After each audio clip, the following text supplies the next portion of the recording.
Now we have a very special guest coming in via Zoom. I think you've all have been anticipating this somewhat, and maybe we can have Jared join us now. Jared Isaacman, I think you all should know who he is. He is an American entrepreneur, pilot, philanthropist, and commercial astronaut. He's the CEO of Shift 4, and he's the commander of the Polaris Dawn recently that Chris was just speaking about. So let's welcome Jared to this meeting. Jared, we have sorry I couldn't be in person. Well, we are too, but we're very glad that you're able to join us the way you are. We have about 150 people here from industry, from the space industry, from academia, from government, internationally. So we are all here talking about what it's going to take to build a policy framework that will enable humankind to eventually move beyond this planet. And I know that you share this vision, so that makes you, particularly relevant to this conversation. So I'm very glad that you're able to join us and engage in the conversation. I want to start by getting a sense from you, your own philosophical motivation. Why are you so passionate? Why are you investing so much of your own time and treasure to developing these capabilities that are going to allow humans to live and work in space, and trying to push the envelope of those technologies?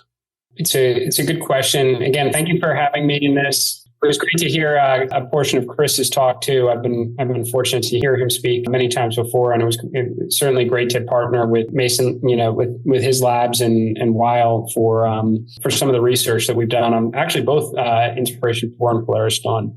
In terms of why I participate in this, look, when I was a kid, I remember being in geography class and disappointed that, every landmass was discovered, all the seas were crossed, and the age of exploration was over. And in reality, when you think about, this new frontier, this final frontier really of space, there is so much to learn and uncover out there. Look, there are certainly reasons, why I think, Elon is very passionate about making life multiplanetary and, ensuring our species can continue on from something that could be catastrophic or maybe even inevitable. But I think there's a lot of other reasons to it too. Some are national. I think the high ground has always mattered, and we stand to learn or discover things in space that can have material impact on our way of life here on Earth, whether it's new forms of energy or things in the biotech field that I don't think we can afford not to do or not to be pursuing as a nation. But look, there is also a large portion of it from my perspective that is we will stand to, or we are likely to answer questions that people have been thinking about since the beginning of humankind, and they're out there, and we just have to go out and do it. So we are talking about, literally, even with Starship coming online, and even in far smaller scale, what we're able to do with Dragon is literally just dipping your toe in the grandest ocean imaginable. So we've only just begun, and it's kind of exciting to think about what we will learn on what I think is probably the greatest adventure in human history. That's a great answer. So let's talk about the Polaris Dawn mission that you just returned from. How did that come about?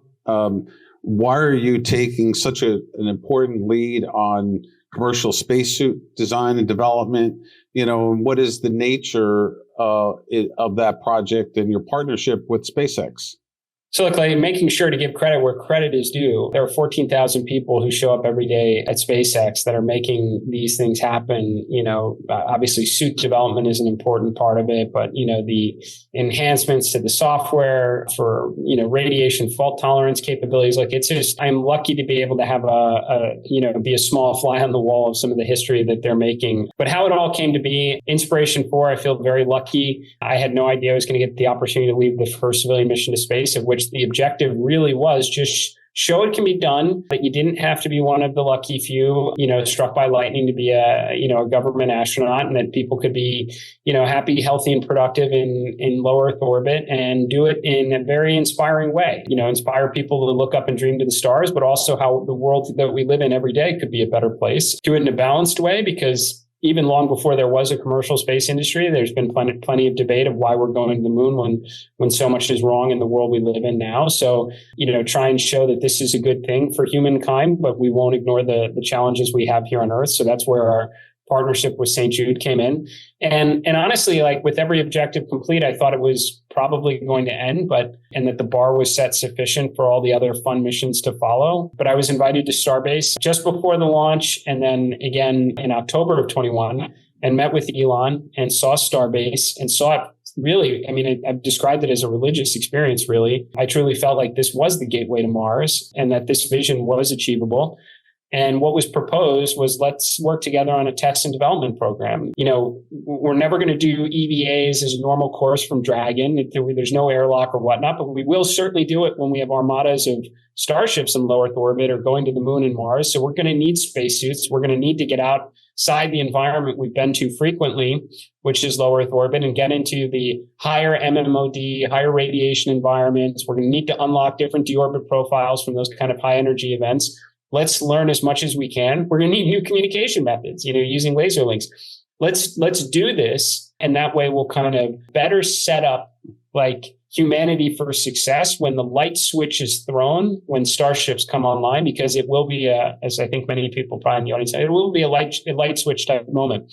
So that's how it all came to be. And I was enthusiastic about hearing, how I could contribute to a test and development program, not just financially, but through other means to kind of, move the needle for our collective ambitions in space. It is interesting because you have the physical qualifications as a high-speed test pilot, and certainly folks may not know that you held the record for circumnavigating the world for a while early in this century. So clearly you were qualified physically to be part of this. So you naturally identified yourself.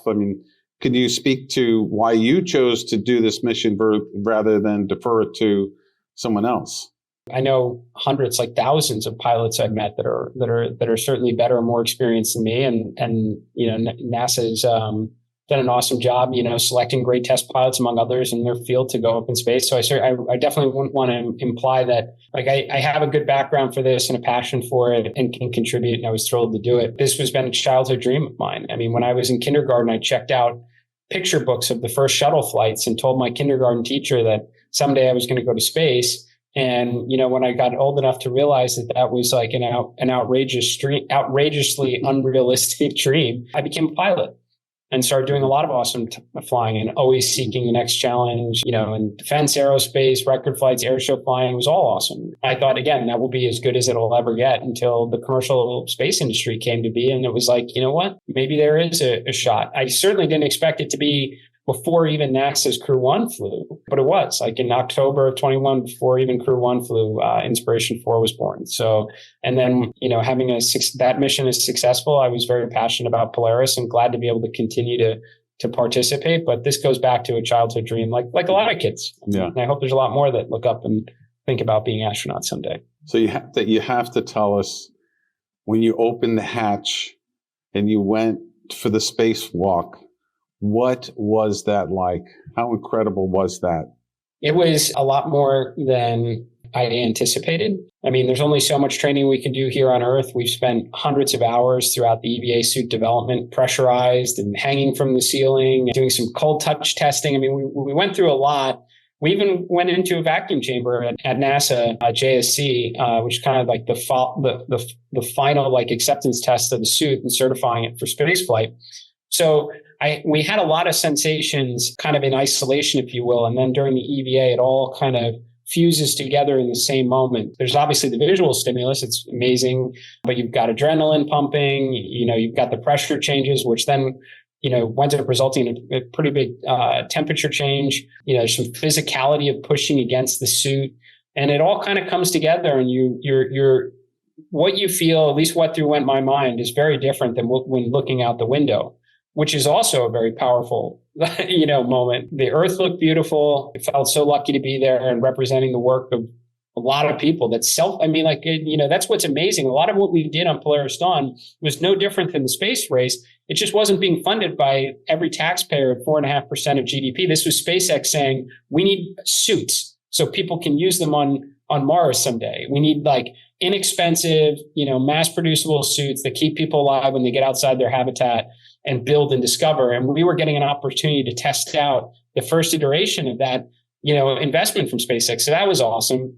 And then I just close, and I'm sure others have heard it before, but like when I did look out into the darkness to space, when I looked away from Earth, it was definitely unexpected. It was a very unwelcoming feeling. If you look out the window of a Dragon into the star field, it's gorgeous, or see the aurora off of Earth, or look at the moon. To me, it's inspiring. It's motivating to want to get out there and explore. But when you look at the darkness of space during the EVA, you have just a very real awareness of how dangerous that environment is. The radiation, the debris, there's no atmosphere. We didn't evolve to be in that environment. And to me, it was just a proceed with caution. If humans want to venture out from where they evolved to exist in, it's going to be hard, but there's a lot of opportunity out there for those willing to do it. So that's great. How it felt. That's great. That's great. So tell us a little bit about the spacesuit, how it performed for you.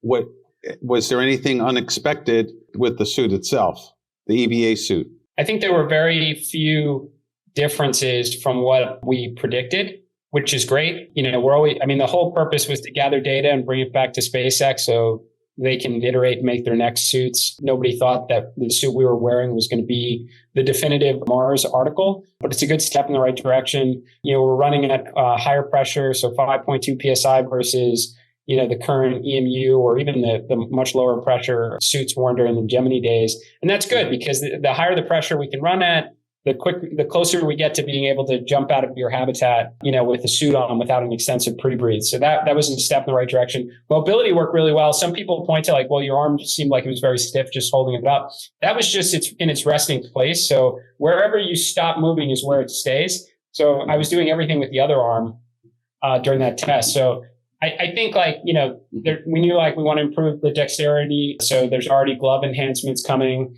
It was way cooler than predicted. During the 1960s, air-cooled suits were people overheated. Their MET rates were very high. But that's also because they didn't know how to do EVAs then on how to minimize your MET rate. So I think there was a fear that we were going to be very hot. It turned out we were quite cold, which is good, but it's going to move on to liquid cooling, I think, anyway. So the suit just did really well. I love the heads-up display. I can totally see a future where you combine the camera and the heads-up display to have some augmented reality, with checklist interfaces. So just a lot of good steps in the right direction there with the suit. Oh, cool. I didn't hear about the Iron Man helmet that you had there, so that's cool. Listen, I want to include some of the folks here for questions, if that's okay, Jared. But since we have Chris Mason here, if he's still in the room, I thought he would be, if you could come forward, Chris. Good to see you again, Jared, and thanks again to all your contributions, blood, sweat, and tears towards spaceflight. And we just looked at several million of your cells. They're looking great. I'll be sending some updates your way soon. But the lab's excited. Everyone at SpaceX is excited. Of course, everyone's excited for you being one of the most quantified human beings in history. Millions of cells, billions of molecules traced. But one of the things we're really excited about is actually that some of the blood was taken after the spacewalk.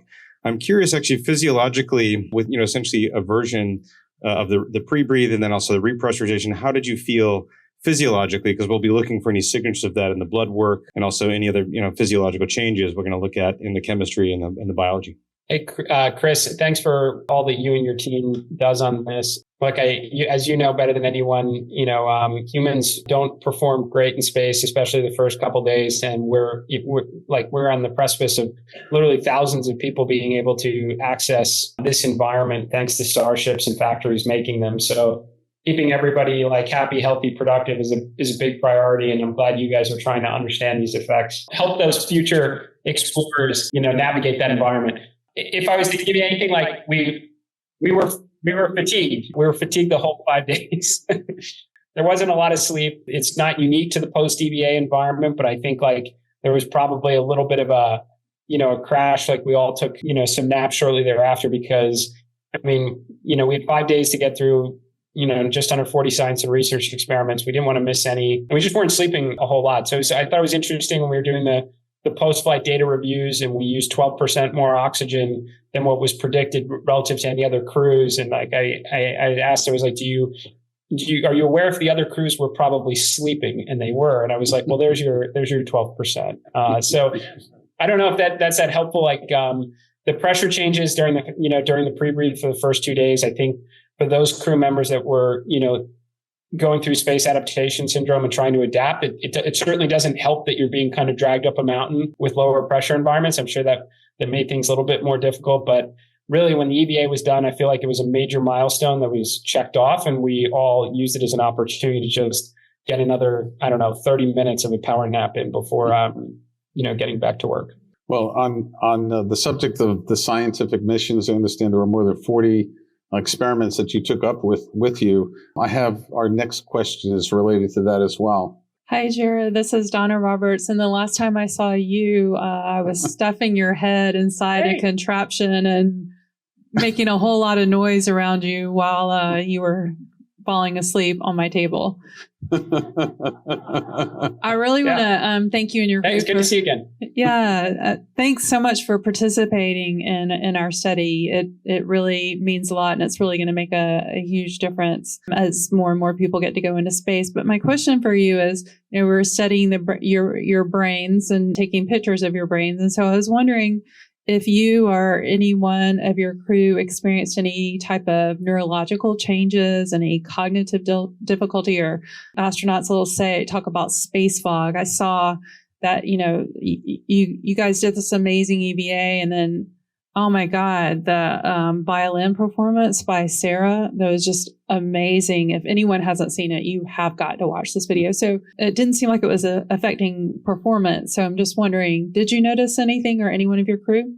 Yeah, I think it's really, just to give you feedback from both my first and second mission, we had 50% of crew members that had, space adaptation syndrome, where there was like either a nausea or similar like type of an event, which is I think most of you probably know, it's very, very typical throughout all of human spaceflight history. And kind of to my past comments, I think it was a little bit exasperated by how quickly we were reducing pressure in the vehicle over the first 2 days for our pre-brief protocol. So that said, I would say like 100% of us felt during the first 24 hours, some of that space fog. I specifically can recall during the Folds of Honor, kind of media event, like we couldn't barely construct sentences. And we were all talking about it to each other about like, geez, the words just don't connect right now.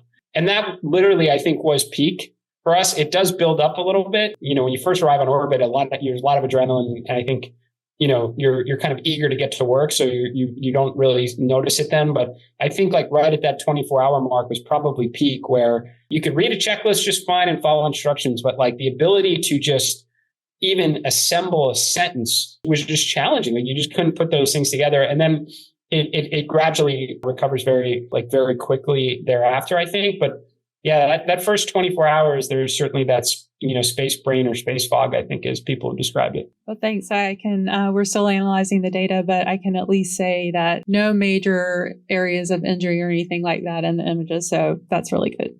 I like how you qualified it with major. And Jared, if it's okay, we have a question from another one of the scientists that was involved in your mission, and here he is, Heath, Dr. Heath. Hi, Mills. Jared. Nice to meet you, Jared. And my name is Heath Mills. I'm with Rhodium Scientific, the chief scientific officer there, and actually the only one of the questioners that has not poked, prodded, or taken some bits of you so far. So watch your back. Yeah. Great. So, but actually, you worked with one of the pieces of hardware that we then flew on the Crew 9 mission that happened shortly thereafter your launch. It was a small 3D printed plant growth chamber that was developed from the U.S. Air Force Academy. And at Rhodium, we're partnering with them to utilize this hardware more. Great, successful mission with you guys. Really appreciate the photographs that you guys took. We matched that up. Nick Hague did a bunch of work with us on station after that with Crew 9. But my question with this is that with all the work that you guys were doing, you were subjects to the experiment, but you also did a lot more experiments, over 40 more experiments that you did. With those, and you don't have to pander to the questioner about ours being the best, but please say so. But of those that you did, what were the ones that were the most memorable? What did you look forward to doing? And because your crew time is very valuable on these missions, What did you learn about the crew time, the efficiency of how you were operating the missions? So from an experimenter standpoint, how can you give us a little insight on how you did these experiments? Yeah, I mean, I think it's of course it's predicted, it's a lesson learned, but we wouldn't have changed anything, which is just you run out of time very quickly. We didn't have other things to do other than our major objectives. So from our perspective, there was a spacewalk.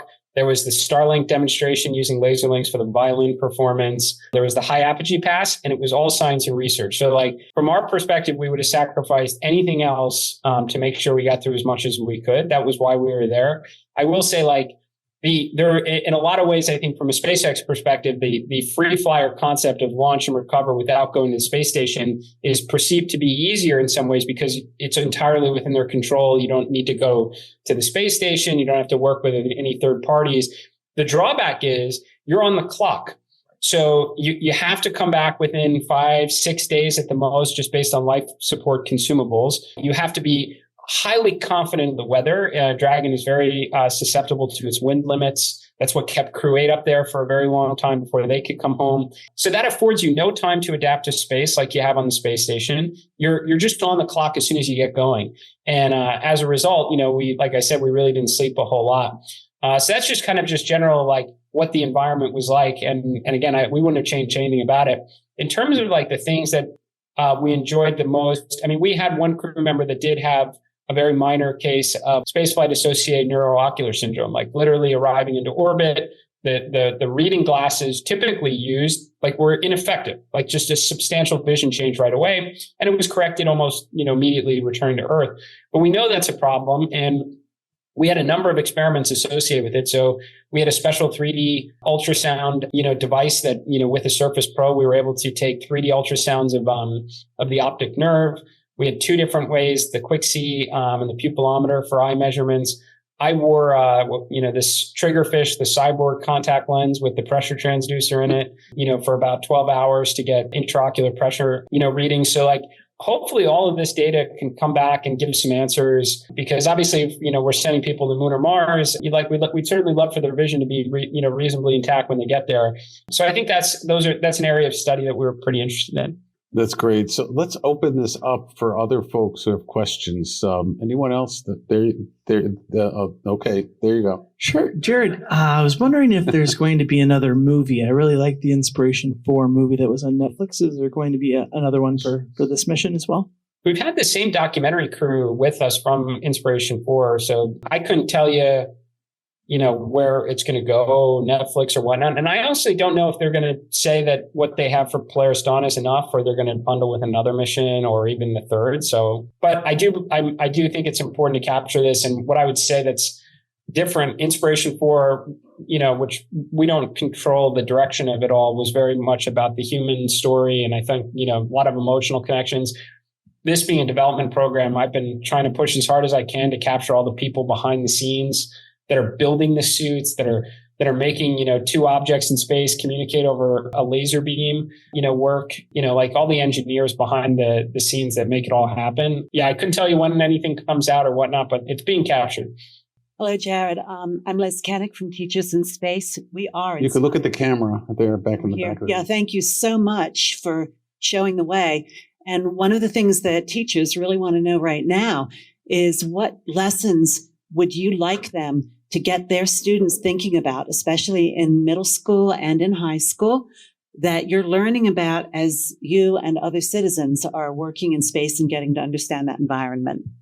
So awesome of a question. I think to me is just getting people to open the aperture and realize so many professions and skill sets are going to be required for making a self-sustaining civilization on Mars, which is the generation that they're growing up into right now. So I mean, the world of it just being test pilots, geez, we're so far past that. In fact, I would say that, even the healthcare field, perhaps is going to be one of the most important fields that people should be drafting, future astronauts from. But I mean, the skill sets that are going to have to contribute to such an endeavor is keeping civilization going on a planet other than our own is just so wide ranging. So I just think people to think about the field and be excited about the opportunities, even if they never want to go into space. I mean, the things that they could be building here on Earth that either control or have applicability to those that are in space, or building the infrastructure associated with it, or solving the just laundry list of human physiology and psychological issues with long duration spaceflight, or being so far away from Earth that it doesn't even look like the blue marble anymore. It's just a blue speck of light in the sky. I mean, there's just so many problems to solve. So to me, it's just getting people energized about how they can contribute in ways historically not associated with spaceflight or astronauts. It's just so many fields that we're going to need help in. That's great, Jared. You really are such an inspiration. And I can't believe that we're already running out of time with you. I do want to ask you one more question. As I said at the beginning, the Beyond Earth Institute is focused on the policy and legal frameworks that are going to enable humanity to move beyond this planet. And I'm just curious whether you give much thought to policies and regulations, and maybe which of those could be changed or enhanced such that they could get us towards that vision that we all share for the future. Forgive me if this is not in the line of direction that you're thinking. I just get concerned. It's very hard to really predict what the future holds in space. Again, like I love using the example back in the 1980s when you had the Wall Street traders with car phones, phones that had to be built into the vehicle itself. Could you have ever imagined 30 years into the future, the most valuable companies in the world are the ones that write software apps that connect all of us that live on those phones that run off of that infrastructure? I mean, it's so many steps removed from where the technology all started. It's hard to predict. And I think like when you have starships that start coming online and others, look, the competition is good. I have no doubt Blue Origin will continue. We're seeing some awesome pictures in New Glenn. Like they'll be in the fight. Rocket Lab is doing an awesome job. Like as the cost to access low Earth orbit comes down, the amount of experimentation that will take place will be so wide ranging that we can't even really predict like what the presence of will look like in spaceflight in the future. So I don't have a lot of answers on that other than like, let's ensure that we can continue the responsible experimentation in space so we can figure out what the future space economy is.